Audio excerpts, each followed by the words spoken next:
नहीं, चित्रा ऐसा कभी नहीं कर सकती।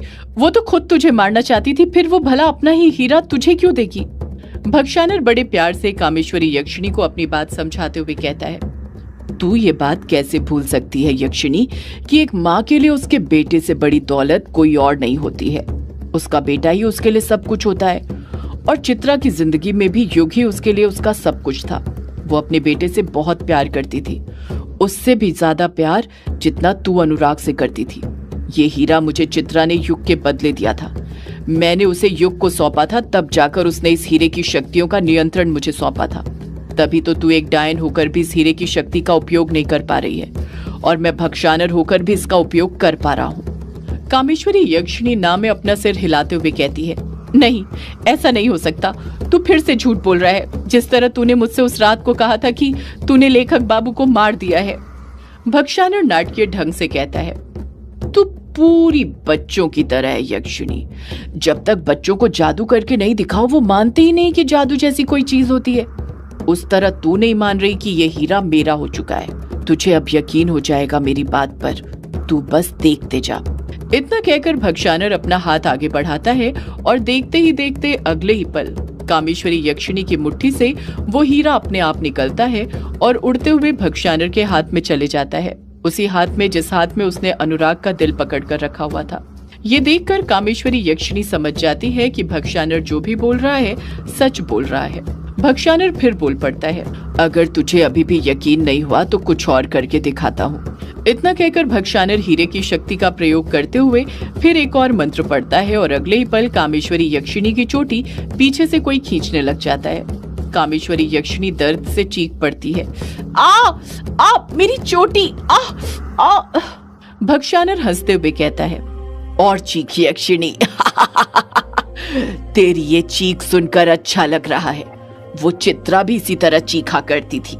कामेश्वरी यक्षिणी गुस्से के साथ भक्षानर को घूरने लग जाती है।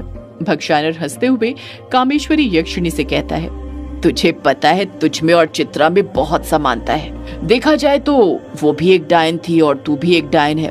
वो भी उस बेवकूफ अनुराग से प्यार करती थी, तू भी उस बेवकूफ अनुराग से प्यार करती थी। और जिस तरह चित्रा मेरे बनाए चक्रव्यूह में फंस गई थी, तू भी आखिरकार मेरे चक्रव्यूह में फंसी गई। मेरे बनाए चक्रव्यूह से कोई नहीं बच सकता, कोई नहीं। कामेश्वरी यक्षिणी भक्षानर को एकटक देखते हुए पूछती है, तू किस चक्रव्यूह की बात कर रहा है भक्षानर? कैसा चक्रव्यूह? भक्षानर कामेश्वरी यक्षिणी को अपने चक्रव्यूह के बारे में बताते हुए कहता है, मेरे चक्रव्यूह की शुरुआत तब से हुई थी जिस रात मैंने तुझे बोतल में से आजाद किया था, तुझे प्रशांत को मारने के लिए मजबूर किया था। मैं तो उसी रात से जानता था कि एक ना एक दिन तू मेरे खिलाफ जरूर जाएगी, मुझे एक ना एक दिन धोखा जरूर देगी। इसी वजह से मैंने तुझे सिर्फ वही बातें बताई जो मेरे मतलब की थी, ना कि वो बातें जो तेरे मतलब की थी। इसी वजह से मैंने तुझे बताया ही नहीं कि चित्रा ने ये हीरा मुझे सौंप दिया है। मैंने जानबूझकर तेरे सामने अनुराग को नहीं आने दिया ताकि तुझे यकीन हो जाए कि वो मर गया है, और तुझे यकीन हो भी गया था। वो तो अनुराग ने सारे किए कराए पर पानी फेर दिया। कामेश्वरी यक्षिणी खामोशी के साथ खड़ी रहती है। भक्षानर फिर बोल पड़ता है, तुझे क्या लगा था तूने ये हीरा मुझसे लिया है? बिल्कुल नहीं यक्षिणी, बल्कि मैंने खुद तुझे ये हीरा दिखाया ताकि तू इसे मेरे बदन से निकाल सके। वरना तू खुद सोच, इस हीरे को मैं कहीं और भी छुपा सकता था, अपने बदन के पास लगाकर क्यों रखता? जिस वक्त तू ये हीरा मेरे बदन से निकाल रही थी, उस वक्त मैं पूरे होश में था। मैं तो बस देखना चाहता था कि तू हीरा लेने के बाद भी मुझ पर हमला करती है या नहीं। मुझे लगा था हो सकता है इतने दिनों मेरे साथ रहकर तूने वफादारी सीख ली हो, पर तूने तो मुझे गलत साबित कर दिया। अगले ही पल भक्षानर गुस्से के साथ बोल पड़ता है, हीरा पाते ही तूने क्या किया? मुझे मारने का षड्यंत्र रचने लग गई। मैं जानता था कि तू मुझ पर अमावस्या की रात ही हमला करेगी, क्योंकि उसी रात तेरी डायन की शक्तियां बढ़ जाती हैं। इसी वजह से मैंने जानबूझकर अनुराग को आज रात तुझसे बात करने का मौका दिया था। वरना मैं इतना मूर्ख थोड़ी हूँ कि उस तुच्छ से अनुराग को तुझसे बात करने का तोहफा दूंगा, ये जानते हुए कि तू कितनी खतरनाक साबित हो सकती है मेरे लिए। पर इतना कहकर भक्षानर खुद चुप हो जाता है। कामेश्वरी यक्षिणी भक्षानर की आंखों में देखते हुए कहती है, पर क्या भक्षानर? भक्षानर नाटक करते हुए मासूमियत के साथ कहता है, पर मुझे नहीं लगा था कि तू सच में अपने ही हाथों से अपने लेखक बाबू को मार देगी। वो लेखक बाबू जिससे तू इतना प्रेम करती है, उस बेवकूफ ने तुझे मारने के लिए कहा और तूने उसे मार दिया। ये क्या किया तूने? आज तूने सच में साबित कर दिया कि तू एक डायन है। वो डायन जो किसी की सगी नहीं होती, अपने सगे करीबियों को भी नहीं छोड़ती है, उन्हें भी मार देती है। भक्षानर नाटक करते हुए कहता है, तूने बेचारे लेखक बाबू को मार दिया। अब मेरी कहानी का दूसरा भाग कौन लिखेगा यक्षिनी? इतना कहते ही भक्षानर की नजर अनुराग के टाइपराइटर पर पड़ती है। कोई बात नहीं, अनुराग नहीं हुआ तो क्या हुआ, उसका ये टाइपराइटर तो है ना। अब उसकी जगह ये कहानी लिखेगा। मैं अच्छे से जानता हूँ मुर्दों से कहानी कैसे लिखवाई जाती है।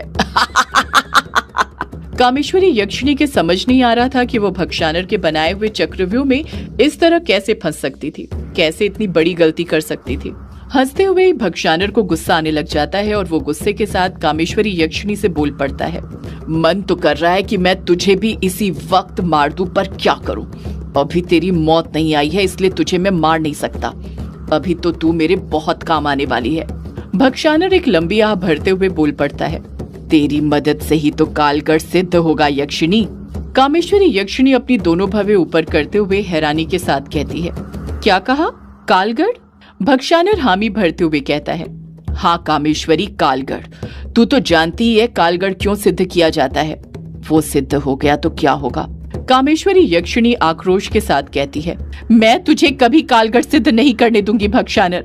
भक्षानर बड़े प्यार से कहता है, कालगढ़ तू ही सिद्ध करेगी कामेश्वरी, बस तू देखते जा आने वाले वक्त में क्या होता है। मैं किस तरह से तुझे मजबूर करता हूँ कालगढ़ सिद्ध करने के लिए।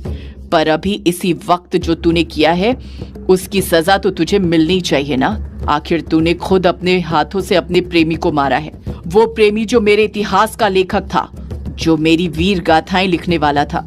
कामेश्वरी यक्षिणी गुस्से के साथ कहती है, वीर गाथाएं नहीं, कायर गाथाएं।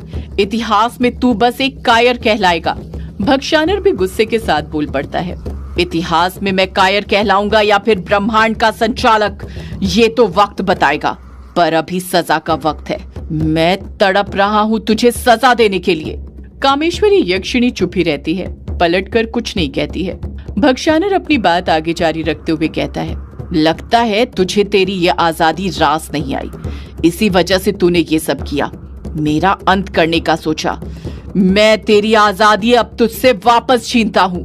अब तू वापस से उस बोतल के अंदर सड़ती रहेगी। तुझे तेरी पुरानी जिंदगी मुबारक हो। इतना कहकर भक्षानर मंत्र पढ़ने लग जाता है। देखते ही देखते भक्षानर के हाथ में एक बोतल आती है और अगले ही पल उसके अंदर कामेश्वरी यक्षिणी कैद हो जाती है। ये सब इतनी जल्दी में होता है कि कामेश्वरी यक्षिणी कुछ कर ही नहीं पाती है। बस चंद सेकंड में ही भक्षानर कामेश्वरी यक्षिणी को वापस से बिजली की शक्ति से बनी हुई कांच की बोतल में कैद कर देता है। ये वही बिजली की शक्ति से बनी हुई बोतल थी जिसके अंदर उसने पहले कामेश्वरी यक्षिणी को कैद करके रखा हुआ था। कामेश्वरी यक्षिणी बोतल को तोड़ने की कोशिश करते हुए कहती है, बाहर निकाल भक्षानर, मुझे बाहर निकाल यहाँ से। भक्षानर बड़े प्यार से कामेश्वरी यक्षिणी से कहता है, निकालूंगा यक्षिणी, मैं तुझे जरूर बाहर निकालूंगा, पर अभी नहीं। कालगढ़ सिद्ध करने के वक्त, तेरे बिना वो सिद्ध कैसे होगा। भक्षानर की डरावनी हंसी फिर ग्रेवयार्ड कोठी के अंदर गूंजने लग जाती है। कामेश्वरी यक्षिणी अपने दोनों हाथों से बोतल को ठोकते हुए फिर बोल पड़ती है, मुझे बाहर निकाल भक्षानर। भक्षानर गुस्से के साथ बोल पड़ता है, मुझे तेरी ये आवाज बिल्कुल पसंद नहीं यक्षिणी, इसीलिए अब से तेरी ये आवाज भी कोई नहीं सुन पाएगा। तेरी आवाज बोतल के अंदर ही दब कर रह जाएगी। तेरी तरह तेरी आवाज भी बोतल से बाहर नहीं आ पाएगी। तू भी कैद रहेगी और तेरी आवाज भी। इतना कहकर भक्षानर फिर एक मंत्र पढ़ता है और उसी के साथ कामेश्वरी यक्षिणी की आवाज बोतल से बाहर आनी बंद हो जाती है। कामेश्वरी यक्षिणी बोतल के अंदर चीख चिल्ला तो रही थी, बोतल तोड़ने की कोशिश भी कर रही थी, पर ना ही बोतल तोड़ पा रही थी और ना ही अब उसकी आवाज बोतल से बाहर सुनाई दे रही थी। भक्षानर हंसते हुए कहता है, चीख यक्षिणी चीख, तुझे जितना चीखना है चीख, अब तेरी आवाज कोई नहीं सुन पाएगा। तूने आज जो किया उसकी यही सजा है। अगले ही पल भक्षानर अनुराग के दिल और हरे हीरे को टाइपराइटर के पास रखता है और कामेश्वरी यक्षिणी की बोतल को लेकर फर्श पर जो ट्रायंगल के अंदर आंख का निशान बना हुआ था उसके पास जाकर खड़ा हो जाता है। भक्षानर अपने मंत्रों की शक्तियों की मदद से अदृश्य कमरे के अंदर जाने का द्वार खोलता है और बॉटल को लेकर अदृश्य कमरे में जाने लग जाता है। कामेश्वरी यक्षिणी बॉटल के अंदर ही चीखती चिल्लाती रहती है। अपनी ही चीखने चिल्लाने की आवाजों के साथ कामेश्वरी यक्षिणी अपने अतीत की यादों में से बाहर आ जाती है। इस वक्त कामेश्वरी यक्षिणी युग और यामिनी के साथ खड़ी हुई थी और कामेश्वरी यक्षिणी ने सारी बात बता दी थी कि किस तरह से भक्षानर ने उसे वापस से कैद कर दिया था। सारी बात सुनने के बाद युग समझ जाता है कि उस अमावस्या की रात रूम नंबर 666 में क्या हुआ था। वो जान जाता है कि जो कहानी उसने लिखी थी उस कहानी का अमावस्या की रात वाला ये हिस्सा झूठा था। वो हिस्सा भक्षानर ने सिर्फ उसे अपनी तरफ करने के लिए उससे लिखवाया था। सच्चाई अब उसके सामने आ चुकी थी। कामेश्वरी यक्षिणी अपनी बात को खत्म करते हुए कहती है, जब वो भक्षानर अदृश्य द्वार बनाने के लिए मंत्र पढ़ रहा था उस वक्त उसका ध्यान फर्श पर बने निशान की तरफ उतना नहीं था जितना कमरे के अंदर रखे लेखक बाबू के टाइपराइटर के ऊपर था। उसकी नजरें टाइपराइटर पर ही गड़ी हुई थी। मुझे अदृश्य द्वार के अंदर ले जाते वक्त भी उसकी नजरें टाइपराइटर की तरफ ही थी। पता नहीं वो उस टाइपराइटर की तरफ इतना क्यों देख रहा था। युग अगले ही पल बोल पड़ता है, क्योंकि वो काम जो वो भक्षानर पापा से करवाना चाहता था वो काम अब वो टाइपराइटर करने वाला था। पापा की जगह वो टाइपराइटर लेने वाला था। कामेश्वरी यक्षिणी हैरानी के साथ युग से पूछ पड़ती है, मतलब युग? यामिनी भी युग से पूछ पड़ती है, आप क्या बोल रहे हैं युग बाबू, मेरे तो कुछ समझ नहीं आ रहा। युग अपनी बात उन दोनों को समझाते हुए कहता है, यामिनी तुम्हें याद है मैंने तुम्हें बताया था कि घाट पर जो भी शिकार हुआ करते थे उसकी स्क्रिप्ट पहले या फिर अगले दिन ही मुझे टाइपराइटर में टाइप की हुई मिलती थी। रात के वक्त वो टाइपराइटर अपने आप चलता था। यामिनी हामी भरते हुए कहती है, हाँ युग बाबू ये बात आपने मुझे बताई थी। युग अपनी बात को आगे जारी रखते हुए कहता है, पहले मुझे लगता था कि वो कहानियां पापा की आत्मा लिखा करती थी क्योंकि पापा लेखक थे, पर फिर मुझे लगा कि वो यक्षिणी लिखा करती थी। फिर तुमसे पता चला कि कामेश्वरी यक्षिणी तो कैद है। फिर मुझे लगा कि जरूर भक्षानर का अंश वो काला साया वो कहानियां लिखा करता था। पर अब मेरे सब समझ आ गया, उन कहानियों को कोई नहीं लिखता था बल्कि हीरे की शक्तियां लिखा करती थी। युग एक गहरी सांस अपने सीने के भीतर भरते हुए कहता है, वो हीरा उस भक्षानर ने कामेश्वरी जी को कैद करने के बाद टाइपराइटर में रखा होगा। तभी तो जब अभिमन्यु ने वो टाइपराइटर खोला था तो उसे उसके अंदर ही वो हरा हीरा मिला था। कामेश्वरी यक्षिणी युग से पूछती है, पर वो भक्षानर वो हीरा उस टाइपराइटर के अंदर क्यों रखेगा? युग कामेश्वरी यक्षिणी के सवाल का जवाब देते हुए कहता है, क्योंकि वो अपना इतिहास जो लिखवाना चाहता था ताकि उसकी वीर गाथाएं सुनकर ही लोग उसकी शरण में आ जाएं, उसकी सेना में शामिल हो जाएं और उसे कुछ करना न पड़े। इसी वजह से तो उसने पापा को भी जिंदा रखा था। वो जानता था कि वो कहानी नहीं लिख सकता और पापा भी शांत हो चुके थे, इसलिए उसने हीरे की शक्ति को एकत्रित करके टाइपराइटर में लगा दिया होगा ताकि उसका इतिहास वो टाइपराइटर खुद लिखता रहे। यामिनी युग की बात में हामी भरते हुए कहती है, युग बाबू सही कह रहे हैं, ऐसा ही हुआ होगा। उस भक्षानर ने शक्ति केंद्रीय मंत्र की मदद से हीरे की सारी शक्तियों को उस टाइपराइटर के बटन की तरफ केंद्रित कर दिया होगा ताकि उसकी बटनें अपने आप चलें। और फिर अभिमन्यु ने उस हीरे को सबसे पहले छुआ, जिससे हीरे की शक्तियां बटनों से हटने के बाद अभिमन्यु की हो गई थी। इसी वजह से डायना भी वो हीरा अभिमन्यु से नहीं ले पा रही थी। कामेश्वरी यक्षिणी कुछ सोचते हुए युग से फिर पूछ पड़ती है, पर उस टाइपराइटर ने भक्षानर का क्या इतिहास लिखा? सदियों से है पुरानी ये है यक्षिणी की कहानी। यक्षिणी एक आग है, यक्षिणी तेरा ख्वाब है।